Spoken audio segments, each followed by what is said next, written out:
Campers, it's me, Ari Lehman, the first Jason Voorhees. From Friday the 13th, I'm here with AJ, and he's got the juiciest slice ready for you. It's dripping with blood. Jason never dies.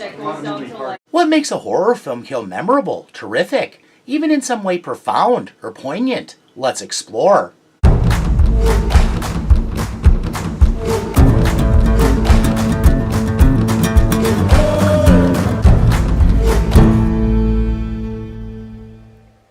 Thanks for checking this out. If anything about it trips your fancy, please like, subscribe, and share.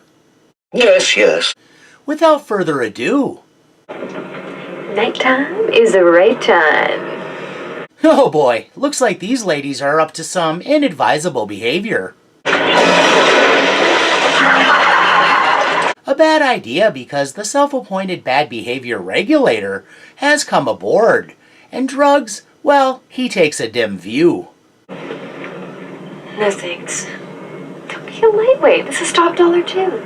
This might be that peer pressure we were warned about until we wished it would happen, but it never did. Just me? It's not that. It's just, if we get caught, I could lose my science scholarship and everything. Considering consequences, she might have earned herself a reprieve if not enticed by a temptress, just looking for someone to get high with, because doing stimulants alone is no fun. Talking to the prom queen, Eva. Do you really think I'm going to risk getting caught?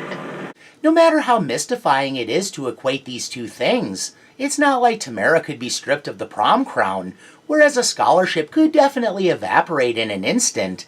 Eva's appetite for fun is too immense to let logic intrude, and she's sold.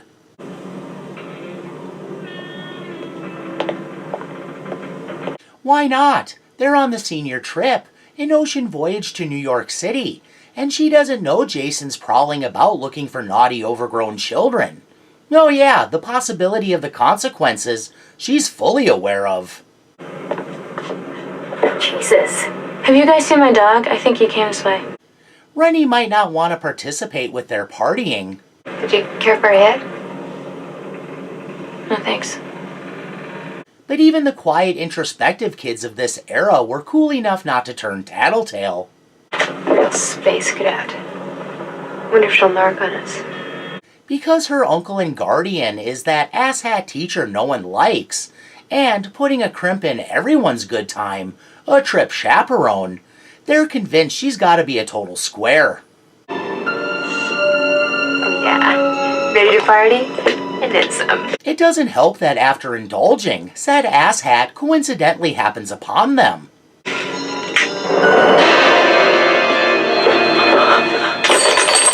Tragic! That was a good Coke mirror, small, convenient, easy to conceal, and now it's reduced to a splash of shards. I might have gotten off topic. What are you doing in here? Nothing. Between abusing a stimulant and almost getting caught red-handed, luckily neither had an undiagnosed congenital heart defect, because they would be dropping dead of a coronary about now. Are you girls using drugs? They, don't look guilty at all. Do you think I would use drugs, Mr. McCullough? We're just exploring the ship. Eva evidently has enough good girl currency from prior to falling under the spell of a bad influence to get the benefit of the doubt, but McCullough intends to put Tamara.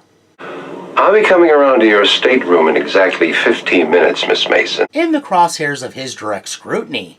So you better have your biology project ready, or I'll be phoning your parents. Eva is very nervous that her head might roll. Now what? Relax. Got McCullough covered. But Tamara, a turtle before the axe and a classic blame shifter, has other concerns. That narking bitch niece of his is a different matter. Notwithstanding that she'd rather take a vow of silence than talk with her uncle, it of course had to be Rennie who dimed them out. Rumor has it she's a teensy bit afraid of the water.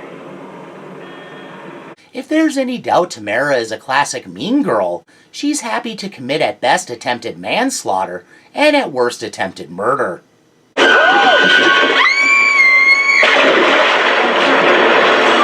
The wickedest ones can always feign innocence with the panache of an Oscar winner. It was an accident, I Seemingly unaware of how terrible this could turn out, the pair responsible looks on as Rennie struggles for her life. Accident or not, you don't want to be the one responsible for a classmate's death. It will come up at every reunion.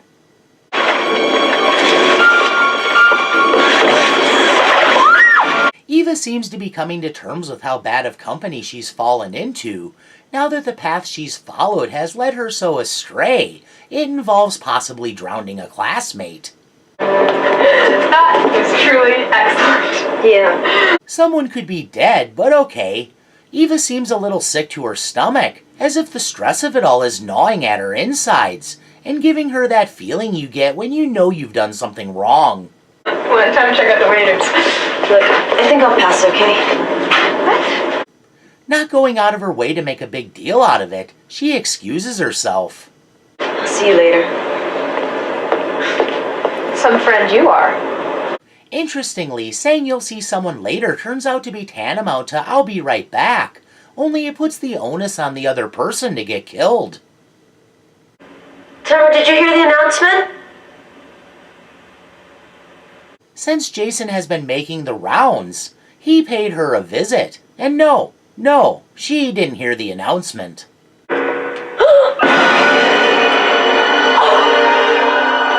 Not about to stick around, Eva flees, only to wind up running into Jason.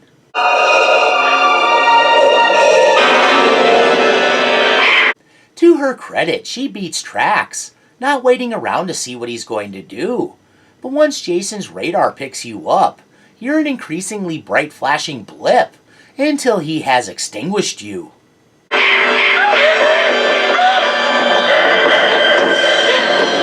In search of others, she hastily creates distance.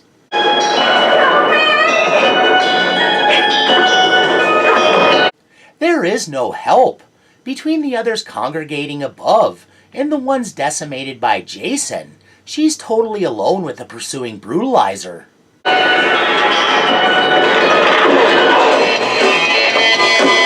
Suddenly a pinball slingshot into the flickery and noisy chaos of a non-regulation cabinet because it's so confining.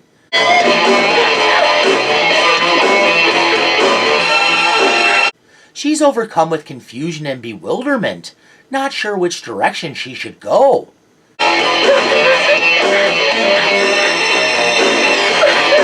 So turns and turns, trying to look in every direction at once.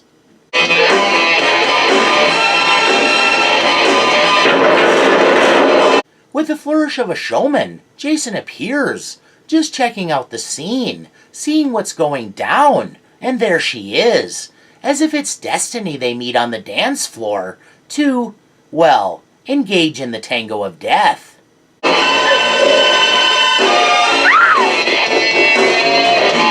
Not about to accept any new candidates for her dance card just because they're tall, dark, and mysterious.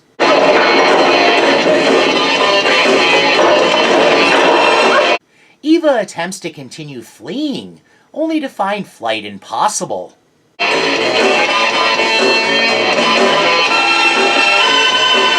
An ominous and pervasive presence, Jason hovers closer.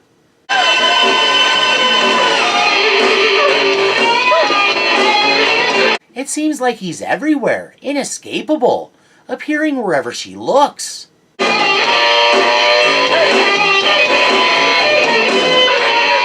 Between Jason, the lights, and the music, she's getting discombobulated.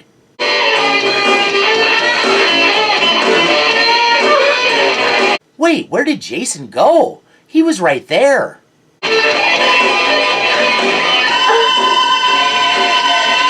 Did he vanish, turn invisible, or just dematerialize out of existence?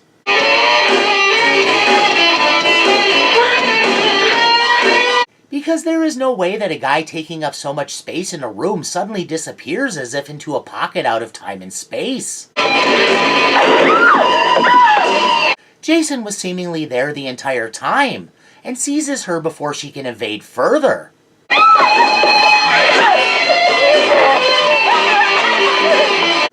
Even when in the commission of a simple throttling, Jason, squeezing with some real diligence, exhibits the kind of aplomb that made him a legend.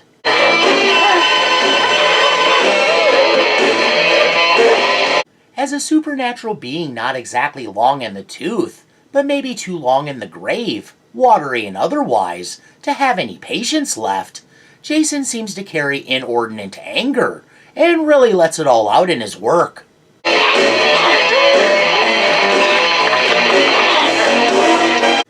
Where a normal man would need a ligature, Jason has plenty of squeeze strength in his big gnarly hands, showing what an incredible powerhouse he is, because call it throttling, choking, or strangling, it's a tougher business than the movies make it out to be.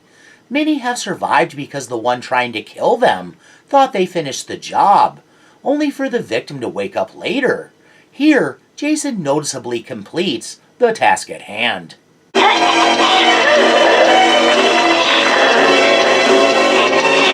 Just part and parcel of what he is, Jason isn't content until he's wrung all the life out of her, draining out every last bit of whatever it was that made her a living human being.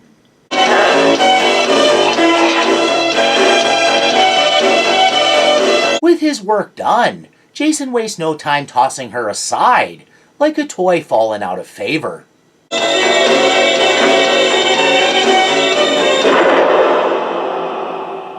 A killer that defies sight, flashing lights, and distorted spatial reasoning, juxtaposed with a terrified young woman caught up in the confusion to such an exaggerated extent that she was less susceptible to attack in an open area with plenty of room to evade. For all the sensory overloading flair and attempts at suspense, this one only qualifies as extraordinary because it engaged the audience in an unintended way, the wrong way for this kind of flick. It made people think and ask questions, a detriment that has generally plagued this film since its release in the summer of 1989. Gorgeous guy at 10 o'clock. Accentual. Namely, how did Eva earn a scholarship if she lacks the keenness to not take her eyes off the scary man stalking her? Did she have the attention span of a gnat? The sequence comes off as absurd, even ridiculous, because it makes no sense that Eva was incapable of keeping her eyes on Jason.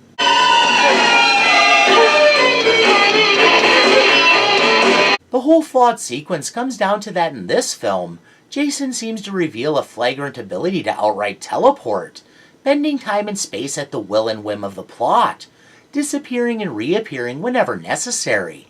I think this comes down to one of many misunderstandings demonstrated by the production when it comes to Jason and his abilities. Not necessarily a group particularly interested in the franchise, they can't be blamed for taking a job they weren't particularly passionate about, but it meant they weren't the kind of purists that ensured past continuity was observed. Jason's remaining eye even switched sides, which seems like a big discrepancy.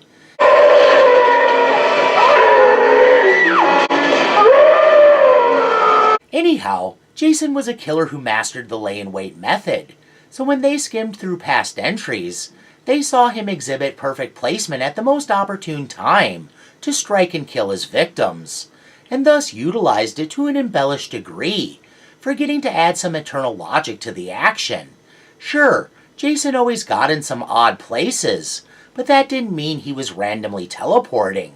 Sure, it could somewhat stretch verisimilitude how quickly he relocated between kills, but there was a concealed undercurrent to Jason's off-screen activity that allowed for just enough room to not kill believability, and therefore didn't draw the audience's notice in the way Jason Takes Manhattan did when a girl in a room with Jason can lose sight of him between shots.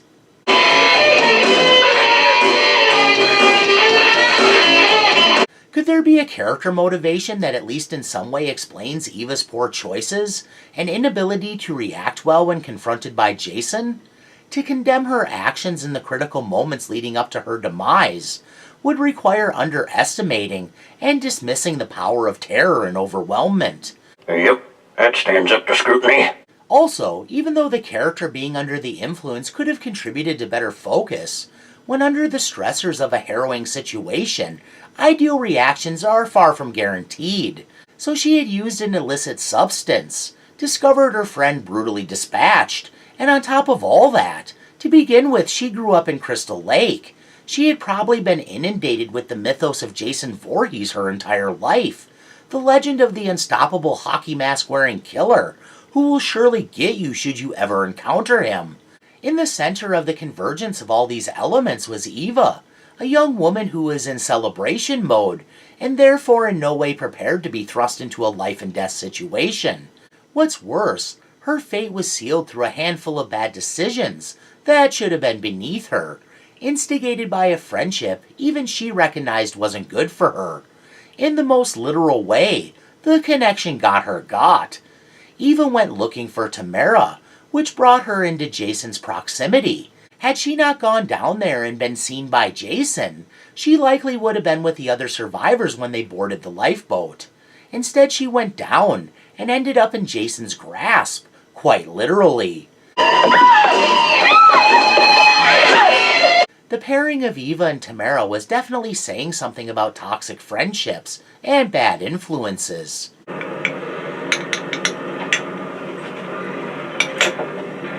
Tamara used her clout to convince Eva to get up to naughty behavior, under the guise that it was a means of ascending the social ladder by gaining her approval.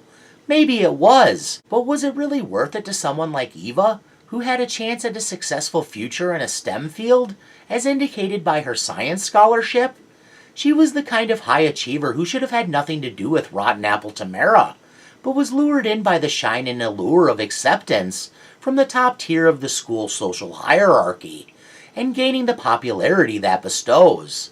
Of course, that would come with implicit downsides, because all such relationships bear burdens and costs. Eva was willing to compromise her future for some fun, and to impress someone really not worth impressing. She seemed just the type Tamara would want to corrupt and ruin, because on some level she's ultimately jealous of girls like Eva, because she's all looks and no substance, lacking the brains to meet the criteria necessary to achieve the kind of goals seemingly within Eva's grasp. So, she wasn't really her friend, just someone looking to slowly erode her confidence, get her in trouble, and take advantage of her in the meantime. She's such a bitch. So, Eva was putting a lot at stake.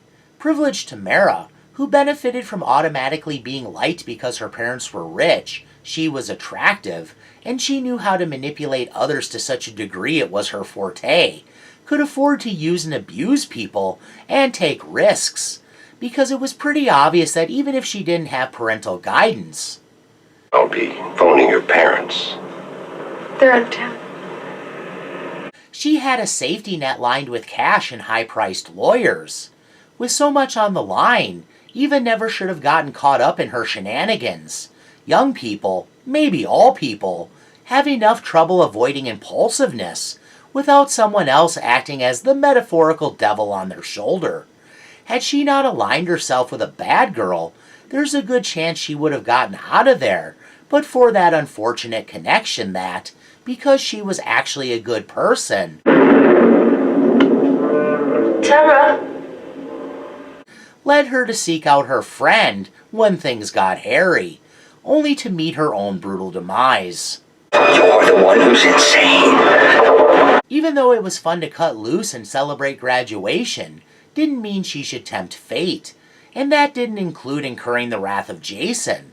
Cocaine is a highly addictive drug, and very dangerous, and in the worst of circumstances, can lead to a premature death, either through overdose or the nervous system going haywire and making the heart stop, exacerbated today with fentanyl, so getting high at all was a really poor choice. Whatever you say. It's good, Cap.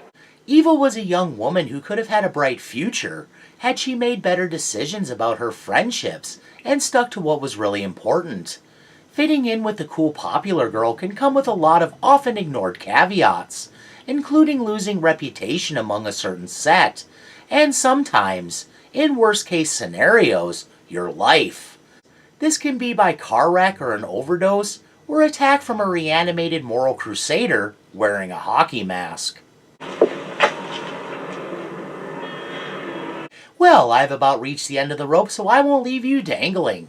Thanks for enduring my gibberish. Please share any refutations, opinions, accusations, japes, or other ideas in the comments below. And please join me for whatever I'm up to next time. Bye now. Bye, creepy man! Keep it creepy! He's a weird guy. Goodbye!